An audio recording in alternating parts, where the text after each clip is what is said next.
You're probably getting destroyed by Van Dijk and FC24, but that's because you probably don't have Showdown Adrien Rabiot. Or is it true? Because today we'll be finding out if this card is wondrous, mid, or doo-doo, and if this SBC is worth it or not, and I'll be letting you know by the end of this video. But why should you listen to me? Well, I consistently get rank 1 and rank 2 in FUT Champions, so I believe I can help recommend you the best cards to use to get you more wins and cards that will be fun to use. So first, I'll be breaking down his stats from his pace all the way to his physicality. Then I'll be talking about the best way to use this card if you do decide to do the SBC and actually use it. But before we get into everything, if you need FUT coins to afford these type of cards and more expensive cards, be sure to use code CV3 on U7Buy for 6% off. Link in the description, link in the comments, or link on my channel page. So first, let's talk about his pace. Now for me, using this card, I didn't really use, there weren't too many moments while I was using his pace like that because he is in the midfield, so you're not really trying to get in behind with the card. But when he did use the pace, it wasn't bad at all. He has the 90s, he's in the bullet gang, so his pace is not going to be an issue for you. You get me? Will he catch up to the fastest players? Not really, but he does have jockey, regular, don't call my cellular, so he has the ability to still twist and turn on the jockey to catch up to players in the midfield. So the pace with the ball is pace in the midfield. I don't recommend you sprinting with it because he's probably going to lose the ball, because we'll talk about his dribbling later on, but it's a part of the pace for him. Don't really sprint with him in the midfield. But other than that, pace is pretty solid. Now let's talk about his dribbling ability. Listen, there are times when I use this card, and listen to me clear. This guy's dribbling was absolutely doo-doo with a name on it. That doo-doo's name was Adrien Rabiot when it came to the dribbling ability. I couldn't believe it. It was absolute dirt under your shoe. But after playing one game, because I like to play with the cards with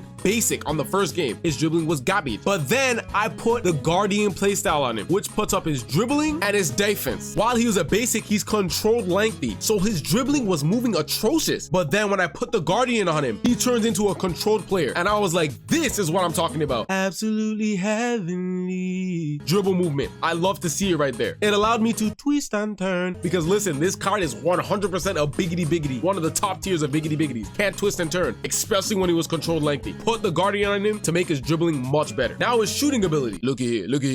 Let me tell you something. That finishing is actually pretty good. When you're in the box, green time, whatever, he will score. He doesn't really have the play styles for shooting, but he's more of a midfielder that's going to be a little bit more defensive. But I do love that he has the power shot, regular, don't call my cellular, because I use that a lot, and I green time, and he applies pressure to the goalkeeper. Lovely to see. So no issues with the shooting. He'll get the job done. Defense, he has anticipate plus. It came in clutch at times. He would tackle and he actually received possession. But don't get it twisted. This game is very glitchy, so sometimes you still don't get the ball even though you win the tackle. But in most cases, you won the ball. And I liked how he has the jockey as well, because now a biggity when they're trying to turn and they don't have jockey, they literally move like they have steel toe boots and they're running in mud. It's ridiculous. But he doesn't move like that because he has the jockey playstyle, which is great. Passing ability, actually pretty good, especially with the over the tops. No issues with that. Most cards are not really garbage at passing unless you're bossy, man. Now his physicality, oh yeah, he's nice with it. If you get close to one of the midfielders or even attackers and you body them, he has the strength to at least body some of them or hold them for a while. Because he has 93 strength, he's also aggressive as well, so you're not gonna really have issues with that. And I like how he can jump and has stamina. I wish he had the Energizer Bunny, but he doesn't. It is what it is. And now that we've spoken about all of his abilities, now let's talk about the best ways to use this card. Now first, when using this card, he can be used more as a defensive mid simply because of his defensive capabilities. At first, when he was just a controlled lengthy player, I didn't even want to use him at all. I wanted to storm straight in doo-doo with the name on. This card can get upgraded if France wins, so this card can definitely feel much better in game. Just off of this base stats, the best ways to use this card is definitely make him a CDM, move around with him, try and get the interception, and he will do a pretty great job at that. Now when it comes to attacking, still, even though I made his dribbling better, I still recommend you just use him defensively and pass it off. Don't try and dribble too much with him because he is a biggity, and sometimes these defenders will wrap their foot around the player and still get the tackle off, because biggity